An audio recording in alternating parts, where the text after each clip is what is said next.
Frances Bartlett, I am so pleased to be sharing this space with you. I've been excited to have this conversation in front of people for such a long time.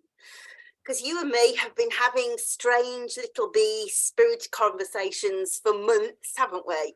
And I'd love people to be part of that. Please tell people a little bit about yourself. Thank you so much, Liz. Well, our conversations are so nourishing and so inspiring and supportive for us because we make essential oils, my husband and I, Woody Blanc, from EssènciesCat in Catalonia. So I'm British, I'm from the south of the UK and have been living in Catalonia, northern Spain. No, I can't say that. It's a country in its own right. Tell the rest of us. On the Mediterranean coast. So we're 25 kilometers south of France. And I've been living here in this area now for about 15 years. No, well, 12, 13 years, but I've been in Spain for 20.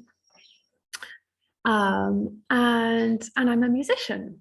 I play the cello and I write music and I sing and do lots of collaborations with contemporary theatre and dance and whatnot. And so, but I'm from the countryside, I'm from the New Forest. And yeah, I guess when you're from such an idyllic part of the world, you sort of try and get back to that because you want to kind of give to your own kids, I guess, what you've lived, right? And so we were really, really lucky in finding this area here, which is idyllic. It's kind of like the Cornwall of Catalonia. It's just gorgeous. Pine-laden hills drip into the sparkling Mediterranean, and you can see snowy Pyrenees peaks from the distillery. Fields are dappled with poppies, and I mean, it's heavenly. The swallows, the cuckoos. It's gorgeous. I'm so envious. I mean, I don't know how I can be envious. I don't exactly live in a rubbish place, do I? But one of these days, I can't wait to see it. Yeah, we've missed a step. So the step we've missed is how Frances got in touch with me in the first place. Because we have something extraordinary in common, and there can't be many other people that have this strange ability. And she uses hers a lot better than I do. So tell them why you got in touch with me. So I got in touch with the lovely Liz Ashley saying, "Oh, Liz, could you smell my essential oils?" And as a kind of NBPS, oh God, shall I really mention this? I thought, oh, well, by the way, here's a video of me playing the cello with wild carrot. And what do you think about frequencies and essential oils? Because I'm exploring Baroque music aesthetics with the characters of plants and essential oils.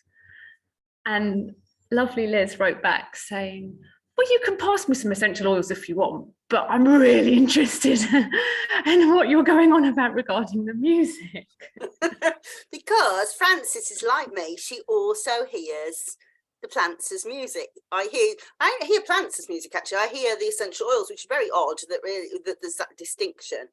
But yes, I find that a fascinating somebody distinction. Else who had that bridge between the worlds was just beautiful. To tell people about this Baroque concert that you're going to do, because I know people are going to be captivated by the huge enormity of your vision with the oils and these pictures that you create.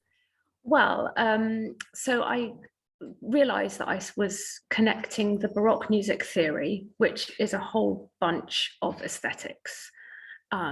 So to fill you in a tiny bit to people who are listening about Baroque music, so I'm specialized in early music practice. So basically, if you're a Baroque music composer, you wouldn't compose from your feeling, you would compose from your craftsmanship. And that would mean choosing the right key, the right tonality, the right set of intervals, the right instruments, the right speed to construct what your employer wants to hear. So your employer might be the church, they might say, I want a cantata for the 3rd week of April, and the text is this. So you couldn't begin to think of using the wrong key because your congregation would not understand the text. So it was a very specific way of composing to express very specific emotional fields and characters. So this is really fascinating when it comes to plants, because of course each essential oil has a very specific emotional landscape. And so so I began realizing that I could apply Baroque music aesthetics to the character of different plants. And so I began working on this about 2 or 3 years ago, and developed a whole bunch of workshops on the 3 wise trees, which are white pine, is it called here, but it's Aleppo pine and Cade wood, which is Juniper, oxycedrus, and cypress, which are the 3 native trees to this very distinct region. And a great Baroque music festival called Espurnas Barrocas, which means Baroque sparks. They've asked us to inaugurate the festival this year because it's 25 years of an anniversary of a huge forest fire. And they want to create an installation with these aromas, with different Baroque pieces of music, and with an artist who actually draws with smoke and carbon. So it's really fascinating to be able to take the aromas, these essences and wonderful, vital, alive essences into this artistic space with so much context and meaning behind it. And the aliveness in the deadness is what is intriguing to me, you know, that you know, as it was failing, as the forest was failing, all the fragrances and everything that you would have encountered. I think it's just incredible what you're doing. Well, thank you, Liz. It's very exciting to, I guess it's what inspires me from your work as well, is you sort of smell something, you get a little thing under your skin, a bee in your bonnet, and you think, can I show you? I have got a bee in my bonnet. Oh, okay. Look at her. And I think, why am I thinking about this? Why am I writing about this? Why am I pursuing this? And then you sort of, they call it, you pull on the string. It's a saying here in Catalan. Estiras al fil.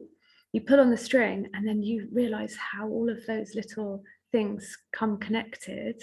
And then I've been sharing my work and workshops, well, just with my contacts here, and then you get the Catalonia's most beautiful and one of the best Baroque music festivals in the country are now commissioning us to inaugurate their festival. I'm so proud of you.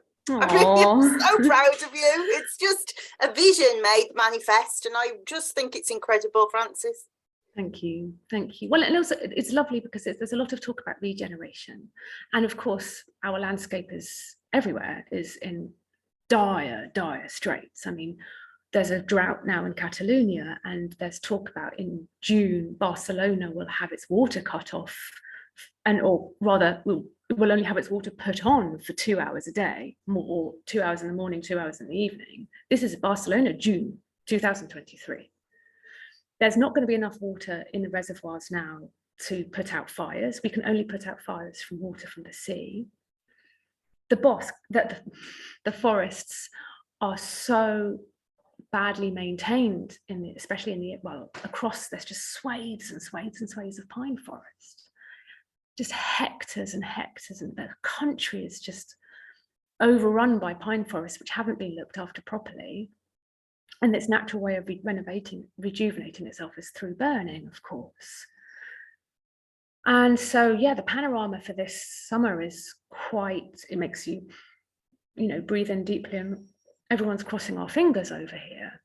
But the necessity of rejuvenation, to reimagine our landscapes, to recuperate and to work with our with our resources and to look after them. And so, you know, this element of fire and transformation and aliveness, it's a huge topic that requires all of our active imagination, I think. It's really interesting. The fire element is coming up for me so much. I was asked to just at the last minute on Saturday, Vanessa Jean messaged me and said, I need somebody to jump into a group in 2 hours time and speak about the fire energy. I was like, yeah, whatever.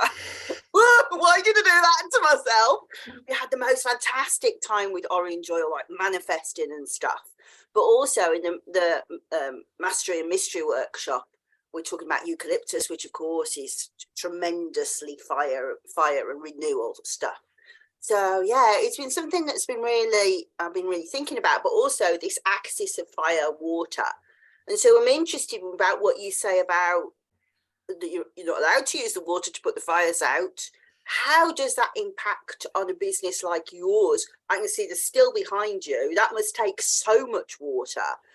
Now I'm glad to say you make hydrolates with it, so you don't waste the water, but essentially, using that word, essentially in essential oils, that is a waste product, isn't it? You know, that is, you know, something that is close to my heart, that why are we just focusing on this thing that floats on the top and not all the stuff that's left behind? So really, and think about that sort of dynamic with you with the water. No, it's definitely a huge element of our thinking behind how we run this business. So we do sell our hydrolates.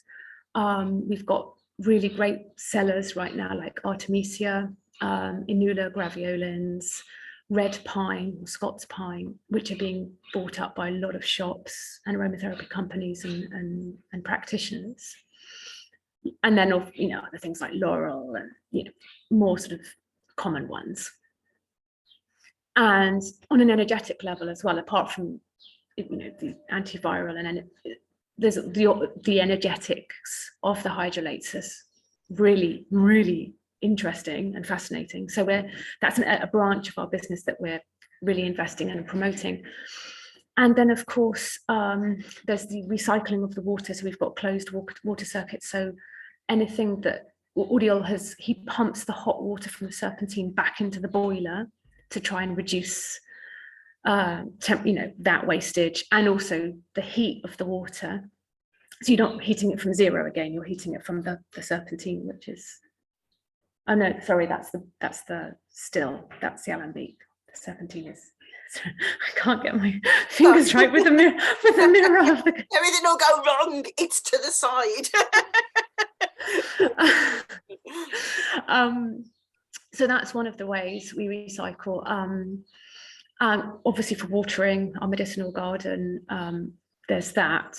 And then there's also, we're just applying now to have a depuradora, a water purifying system in the field. So all of the water generated waste from the factory, we will then be distributing across the fields for watering. And we're very lucky.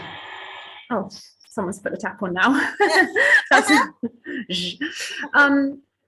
So we've also got a well on the site of our field. So we're completely off grid. We've got electricity is solar panelled. We've got a tank outside in the ground, and we have a well. So that's the reason why we bought this field, because of the well. And it's a deep well, it's 100 meters deep. So we're just crossing our fingers, and you know, gas prices have skyballed. So we're being very careful about when and what we distill, looking at stock. And now we have distillations open for different aromatherapists to come and teach while we are distilling, and we all teaches about distillation as well, because in Catalonia there's not very many distilleries of this size, which is still artisan. So yeah, we're happy to be able to open our doors and combine the distillation with educational workshops as well. So that's the sort of juggling act regarding the water and finding these circuits of energy that we can really make the most of all of our resources. So I have to tell people before I forget how beautiful your red cedar is. That's not Red right. pine. Thank you. Because like my head went, no, Don't worry, don't worry. It is so beautiful. If you do want to try one of her oils, that's the one I would recommend. It's just so transportative. It's absolutely beautiful. But what I know people would love to hear about is your workshops where you bring in all of these different parts, your poems, your music. Describe one of those for me, because I just think they're so gorgeous. I think you did Juniper quite recently. Yeah, we did. So I call them the three wise trees. So it's white pine, cade wood, juniper oxycedrus, cade wood, and cypress. And so the idea is to create a morning where people can become the tree, instead of contemplating the tree and saying, oh, isn't it tall and what lovely dappled shade and all of this sort of thing, to really embody and incorporate the energy of that tree. So we do some breathing exercises. We might do a little bit of a movement meditation and aromatic meditation. But the thing that I find, that people have commented is what's so transportative is the music, because of course, aroma, we don't have very much vocabulary to express aroma, which is so exciting. And it opens so many doors, up here and physically. And of course, music doesn't have words. So you're suddenly combining two invisible, two, you can't really hold on to them, you can't grasp them, these two elements, that my idea is the music echoes or mirrors the inner music of that particular essential oil or plant. And so, for example, pine, of course, it's this tremendous vertical energy. And in music, what is the vertical element that we have? It's the scale. And then I'm looking in my mind just goes to the 6 suites by Bach, which is the bread and butter of cellists. And the center suite, the third one, of course it would be the center one, is in C major. Of course it would be in C major. It's neutral, it's balanced, it's aligned. And what does it start with? A wonderful cascading scale over 2 octaves. And the whole of the first prelude is just scale after scale after scale after scale. The whole piece, it's an incredible piece of music. And so my question is, what would happen if we can create spaces where people can experience a musical journey, which Baroque composers were just experts, like, I can make a piece about a scale and I'll make it last for 4 minutes. They're just, incredible expertise, craftsmanship. So what would happen if you have that, you have an aromatic meditation listening to that music with white pine essential oil or Aleppo pine essential oil? And yeah, the feedback has been really fantastic, because people are like, I've just spent 3 hours not thinking. It's a miracle. And that's really what the idea is, to create a space where people can, just totally disconnect from their own internal discourse and connect and be transformed and just feel the pine inside of them, feel themselves become, the plant that they're engaging, or the essential oil they're engaging with at that time. So that's the workshops, and that's why we created, just the other side over there is the Rhizoma Healing Art Centre. It's astonishing.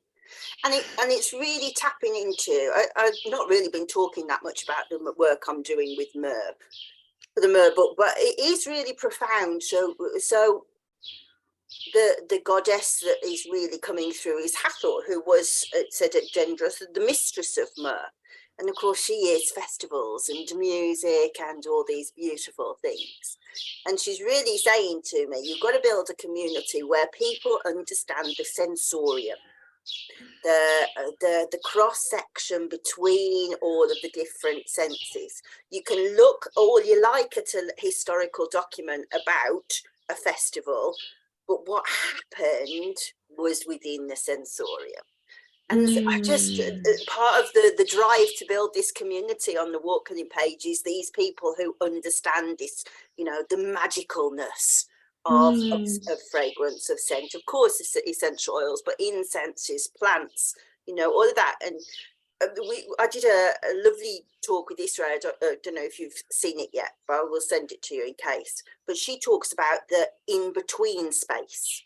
And she's working with the Temple of the Roses and all of she's getting these huge downloads from Rose about sacred geometry, about music, about, you know, using sistrums and the rattles and how they tap into consciousness. Yeah. Of course, it's a weave, isn't it? You know, it's not just one thing, it's all of them together, and it's beautiful.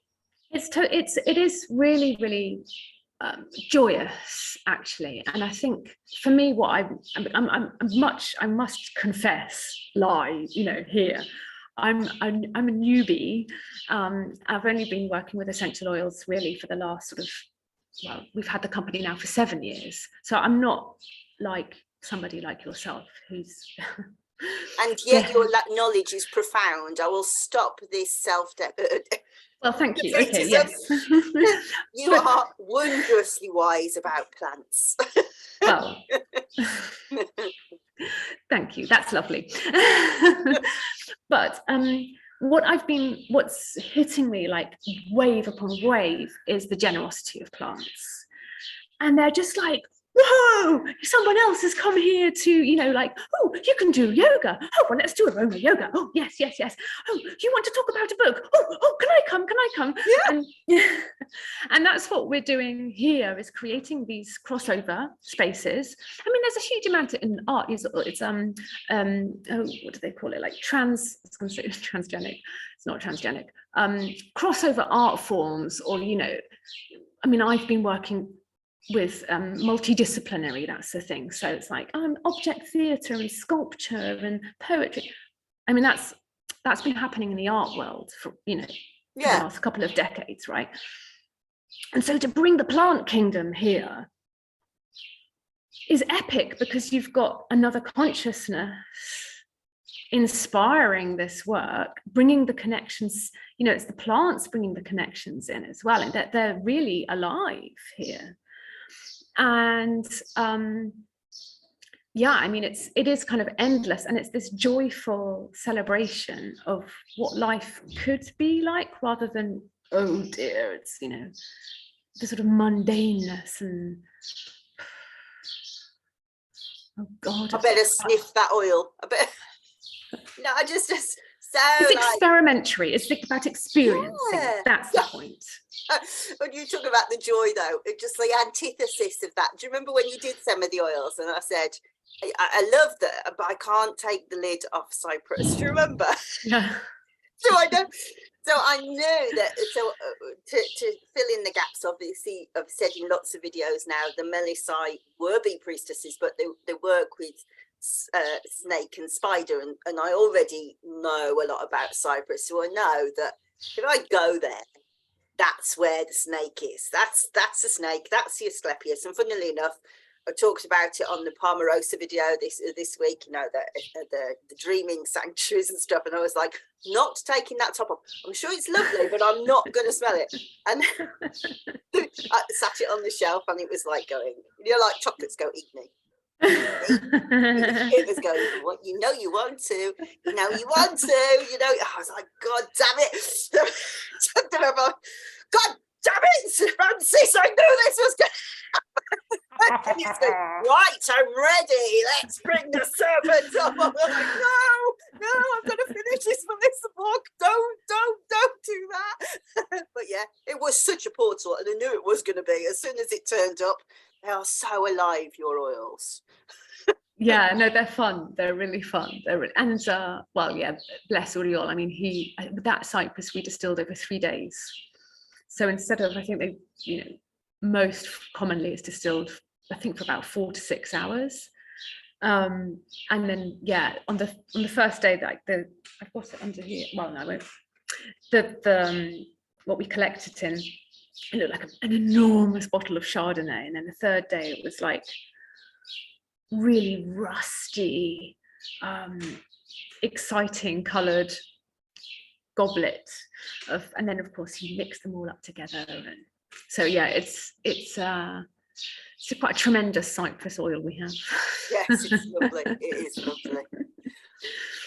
You're just so nourishing to me, I have to say, especially because just you're as weird as me, and I love people who are as weird as me.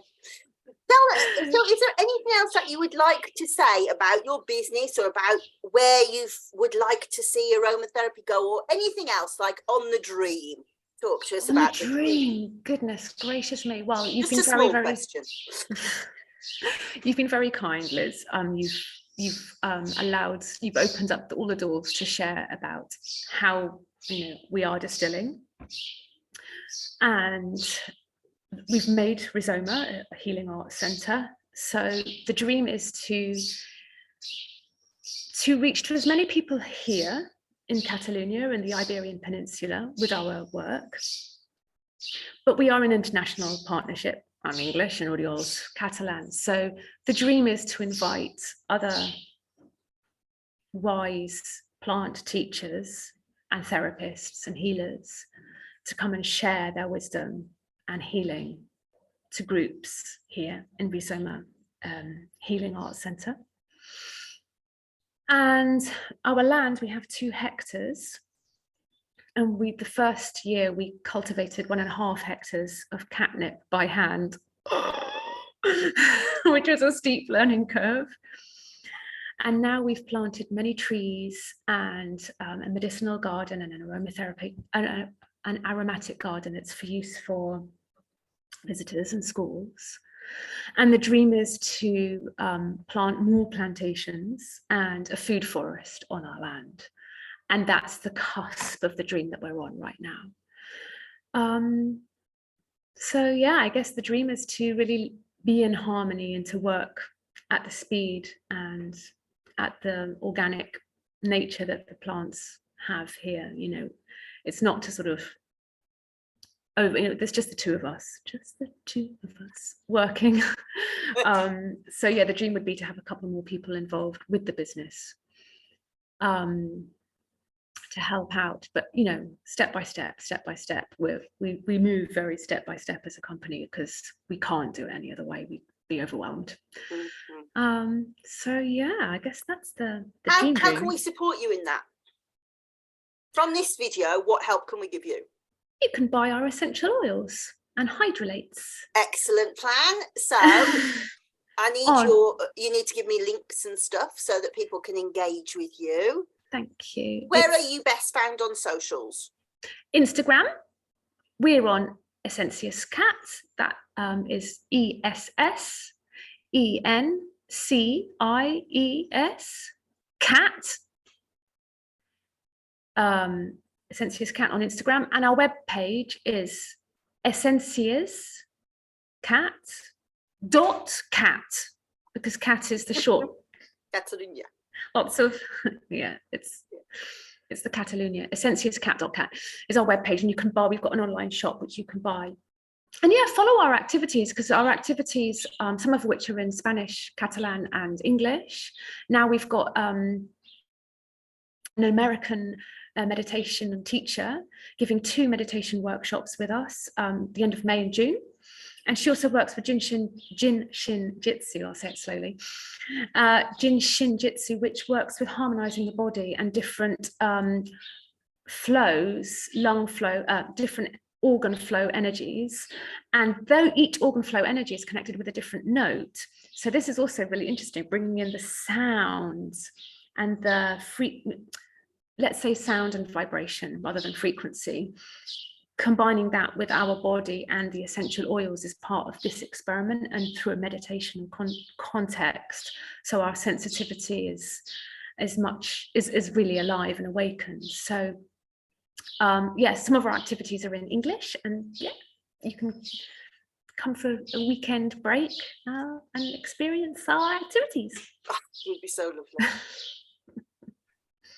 This has been absolutely beautiful. Thank you so much for sharing all about what you're doing and for showing us your beautiful still. Look at the size of it. I have to share that when she sat down, there was a ladder behind her, and I said, move the ladder out the picture. Well, it was a story in itself, because when she went next to the ladder was the same size of the still, and she came to about halfway up it. Now, I know Frances in person, she's not short, she's not like me. Look, grief, that gives scale to the size of that thing. But yeah. So thank you so much for sharing, and hopefully people will be able to engage and come and learn from you. Thank you so much for your time and offering this space here, Liz, and for all your inspirational work. Oh, thank you.